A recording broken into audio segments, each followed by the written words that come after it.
Assalamualaikum warahmatullahi wabarakatuh. Alhamdulillahi rabbil alamin. Wassalatu wassalamu ala al-mab'uthi rahmatan lil alamin.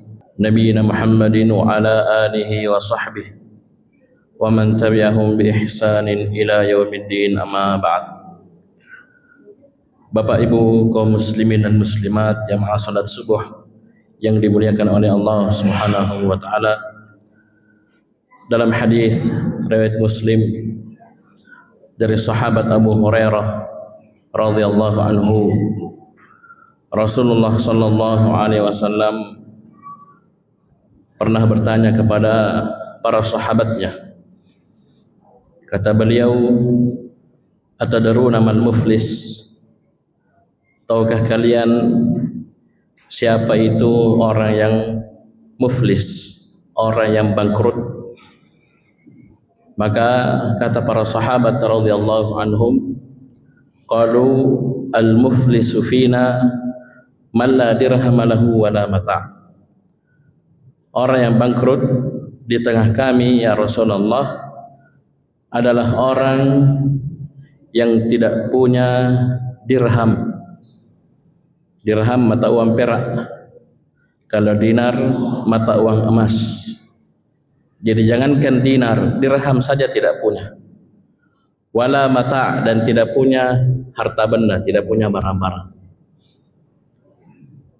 Jawaban ini jamaah sekalian tidak disalahkan oleh Nabi sallallahu alaihi wasallam.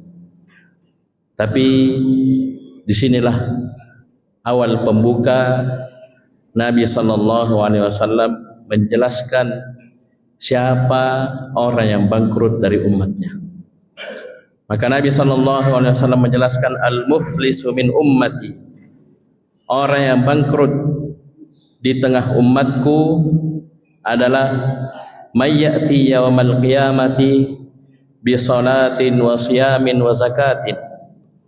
Orang yang datang nanti pada hari kiamat dia membawa pahala salat, pahala puasa, pahala zakat, pahala amalan-amalan saleh. Tapi dia tidak hanya membawa itu jamaah sekalian. Wa ya'ti wa qad syatama hadza wa qadhafa hadza wa akala mala hadza wa daraba hadza wa safaka dama hadza. Dia datang dalam keadaan dia juga pernah syatama hadza, mencaci maki orang ini. Satu. Wa qadhafa hadza, dia juga pernah menuduh dusta orang ini. Yang ketiga, wa akala mala hadza, dia telah memakan harta orang ini yang bukan haknya. Wa daraba hadza, dia pernah pukul orang ini. Wa safaka dama hadza, dan dia telah menumpahkan darah orang ini. Coba perhatikan jemaah sekalian. Jadi ini laki-laki ini, orang ini sudah membawa pahala amalan solehnya. Nabi bilang dia membawa pahala salat, puasa, zakat. Berarti tiga ini, dan tentunya amalan-amalan yang lainnya, tiga ini dan amalan-amalan saleh yang lainnya ini berarti sudah diterima di sisi Allah, sudah berwujud pahala. Dan dia bawa itu, sudah dia pegang, sudah di tangan. Tapi bukan hanya itu yang dia bawa jamaah sekalian, tapi dia juga membawa kezaliman demi kezaliman. Ini yang jadi titik pembahasan kita jamaah sekalian. Maksudnya apa? Ketika kita beramal dengan amalan saleh, apalagi di bulan Ramadan ini jamaah sekalian, alhamdulillah kita dimudahkan untuk melakukan banyak dari amalan saleh. Maka butuh bagi kita untuk menjaga amalan tersebut. Ya, jangan langsung senang selesai amalan saleh sudah. Kita butuh menjaga amalan tersebut, khususnya setelah kita beramal. Yaitu apa jemaah sekalian? Kita jaga diri kita dari kezaliman demi kezaliman, khususnya kepada sesama hamba Allah Subhanahu wa taala. Dan dari 5 contoh yang disebutkan dalam hadis itu disimpulkan oleh para ulama, kezaliman kepada manusia yang lainnya, kepada hamba itu ada 3 jenisnya.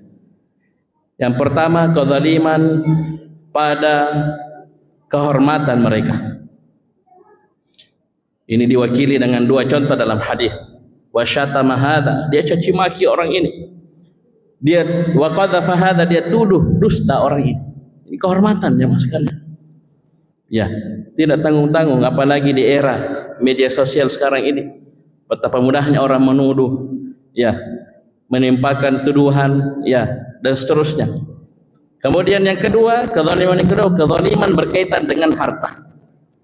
Di sini diwakili dengan satu contoh, wa akala mala hadza, dia makan hartanya orang ini. Dari luar biasa jemaah sekalian, penipuan, pencurian, begal, korupsi dan seterusnya masuk semua di sini. Karena bukan anunya, bukan hartanya, dia pergi makan. Atau dia tidak makan tapi pergi beli ini dan itu. Ya, itu sama saja. Yang ketiga, kezaliman yang kaitannya dengan darah. Di sini diwakili dengan dua contoh. Wa daraba hadza, dia pernah pukul orang ini walaupun tidak berdarah. Atau sampai betul-betul berdarah, wasafaka damah, dan dia telah menumpahkan darah ini. Ini menumpahkan darah biasanya digunakan untuk pembunuhan. Ya, pembunuhan. Ini jemaah sekalian, tiga kezaliman. Kezaliman kaitannya dengan kehormatan orang.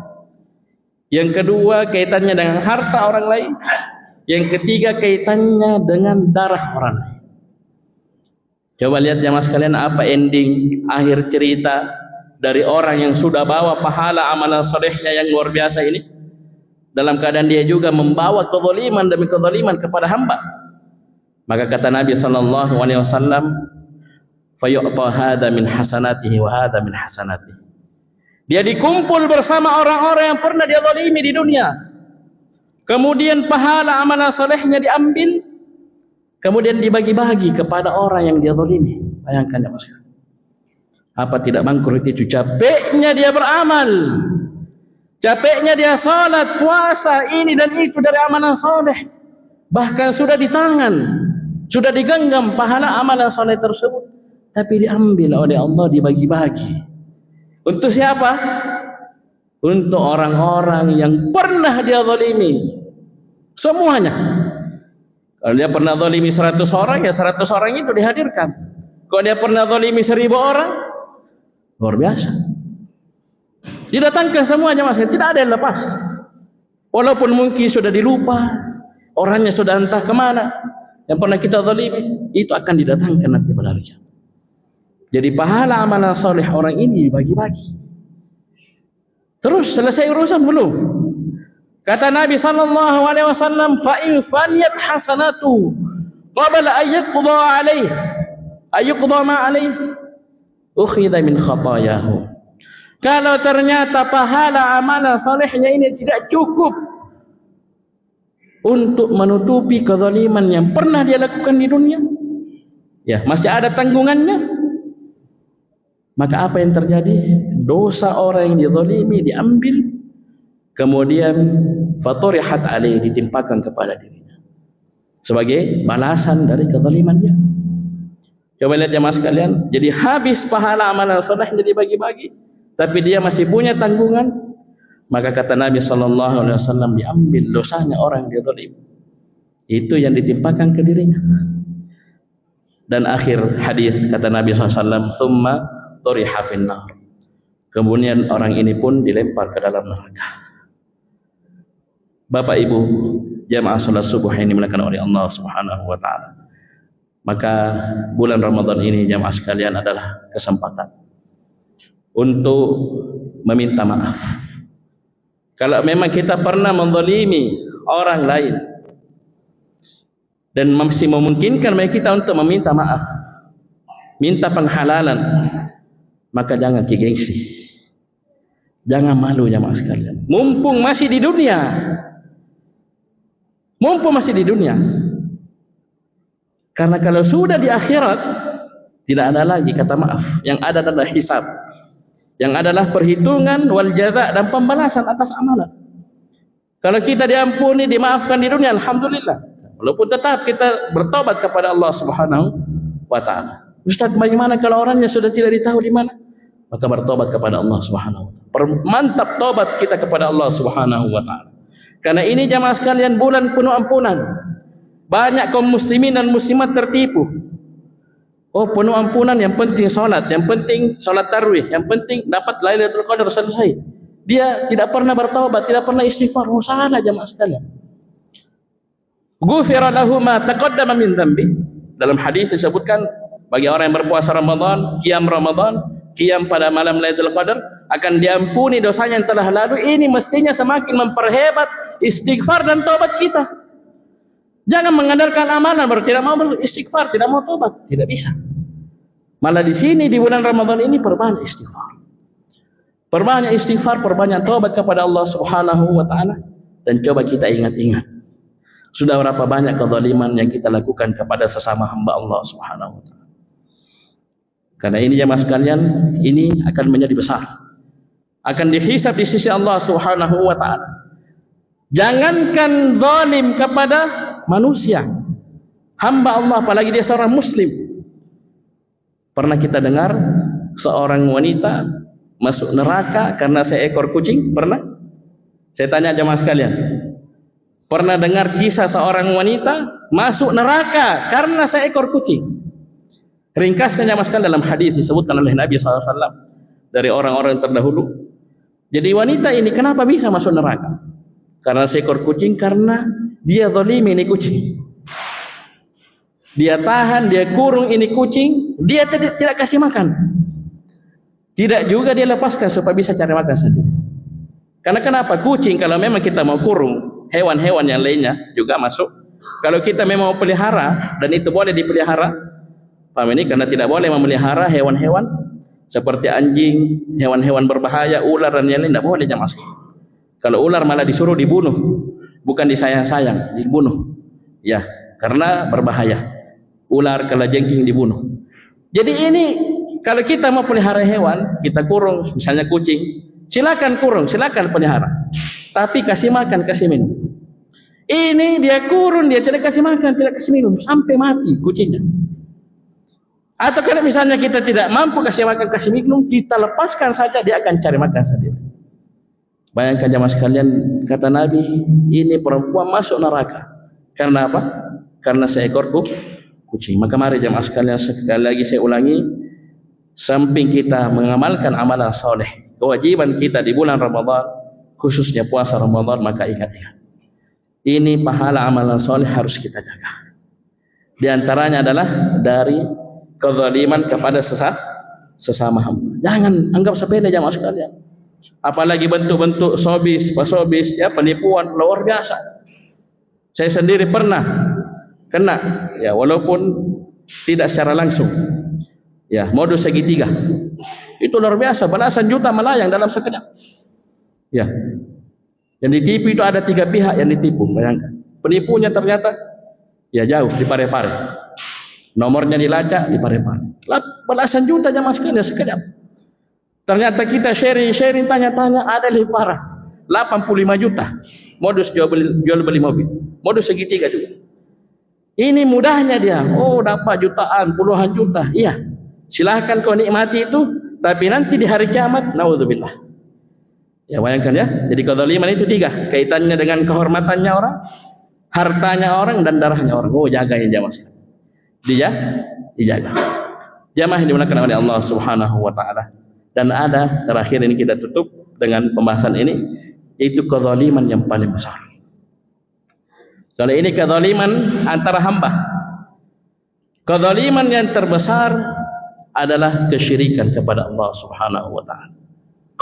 Ketika seorang yang mestinya dia menyerahkan ibadahnya hanya kepada Allah, satu-satunya mencipta dirinya, satu-satunya memberi rezeki kepada dirinya, satu-satunya mengatur alam semesta ini, dia palingkan kepada selain Allah. Oh, besar sekali kezalimannya sekali.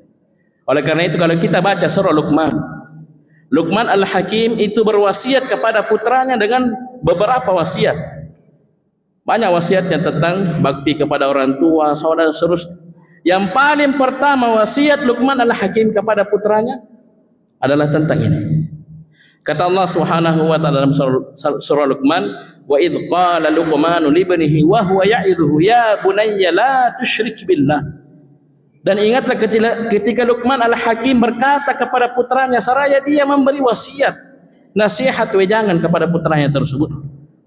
Apa dia bilang? Ya bunayya, wahai anakku, la tusyrik billah, jangan sekali-kali engkau melakukan kesyirikan kepada Allah Subhanahu wa taala. Apa alasannya? Innasyirka la dzulmun adzim. Sungguhnya kesyirikan adalah kezaliman yang paling besar. Ya. Kenapa mengerikan jamaah sekalian ini kezaliman kesyirikan ini? Kalau tadi ya masih ada proses. Ya, pahala amalan solehnya ya dibagi-bagi. Kalau tidak cukup, baru dosanya orang yang dizalimi ditimpakan kepadanya. Kalau kesyirikan jamaah sekalian satu kali. Kapan kita melakukan syirik akbar, habis seluruh amalan kita. Coba lihat dalam surah Zumar, Nabi SAW diancam oleh Allah Subhanahu wa taala, dan ini ancaman sudah berlalu kepada para nabi dan rasul sebelumnya. Kata Allah Subhanahu wa taala, "Wa laqad uhiya ilaika wa ilal ladzina min qablik la in asyrakta la yahbatanna 'amaluk wa la takunanna minal khasirin." Sungguh telah diwahyukan kepada engkau wahai Muhammad. Ini wahyu dari Allah.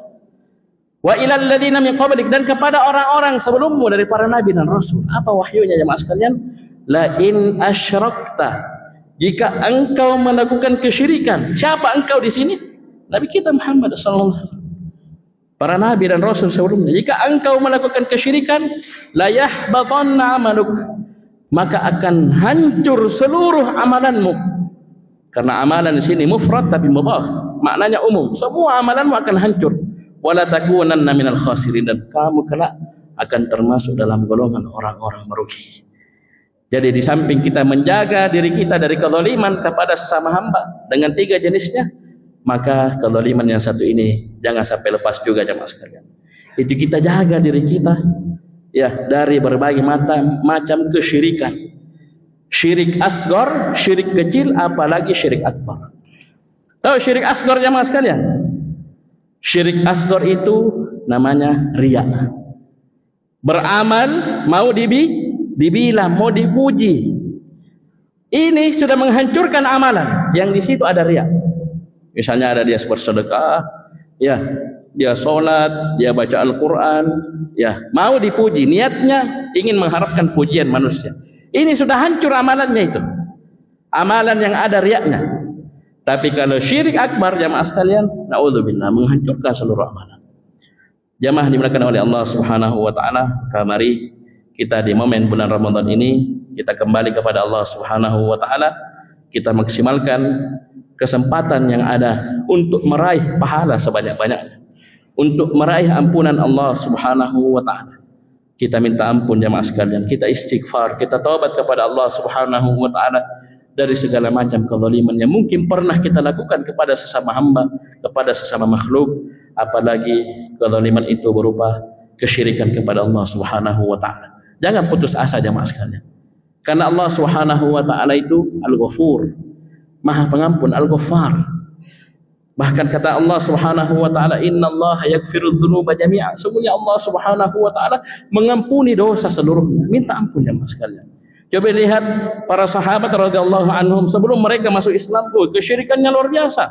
Sembah berhala, sujud kepada berhala. Iya, tapi ketika mereka masuk Islam, mereka istighfar kepada Allah, diampuni semua dosanya. Ya, diampuni semua dosanya. Maka kesempatan ini momen jemaah sekalian. Ya, kita istighfar kepada Allah Subhanahu wa taala dan bertobat kepada Allah Subhanahu wa taala, khususnya tentang kezaliman kita kepada sesama hamba dan bentuk-bentuk kesyirikan yang pernah kita lakukan. Kita berlepas darinya dan kita minta ampun kepada Allah Subhanahu wa taala. Mungkin hanya ini yang dapat kami sampaikan pada kesempatan subuh hari ini. Lebih kurangnya mohon dimaafkan. Subhanakallahumma bihamdik, asyhadu an la ilaha illa anta, astaghfiruka wa atubu ilaik. Wassalamualaikum warahmatullahi wabarakatuh.